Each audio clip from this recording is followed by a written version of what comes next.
ام المومنین سیدہ عائشہ رضی اللہ عنہا کہتی ہیں کہ رسول اللہ صلی اللہ علیہ وسلم سے سوال کیا گیا کہ انسان اپنے جسم یا کپڑوں پر نمی محسوس کرتا ہے مگر اسے احتلام یا خواب یاد نہیں آتا۔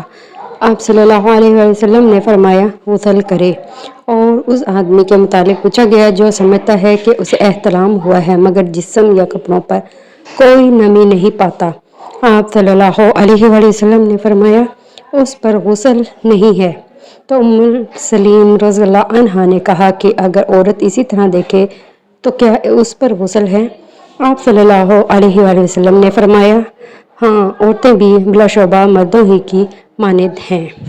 ایک اور حدیث مبارک ہے کہ سیدنا ابو ہریرہ رضی اللہ عنہ بیان کرتے ہیں کہ نماز کے لیے اقامت کہی گئی اور لوگوں نے صفیں بنا لی تو رسول اللہ صلی اللہ علیہ وسلم تشریف لائے، حتیٰ کہ جب اپنی جگہ پر کھڑے ہو گئے تو آپ کو یاد آیا کہ آپ نے غسل نہیں کیا ہے، تو لوگوں نے فرمایا اپنی اپنی جگہ پر ٹھہرے رہو۔ پھر آپ اپنے گھر گئے، پھر ہمارے پاس واپس آئے تو آپ کے سر سے پانی کے قطرات ٹپک رہے تھے اور آپ صلی اللہ علیہ وسلم نے غسل کیا تھا، اور اسی اثنا میں ہم صفوں میں کھڑے رہے۔ اب یہ ابن حرب کے لفظ ہیں جبکہ عیاش کے لفظ ہیں۔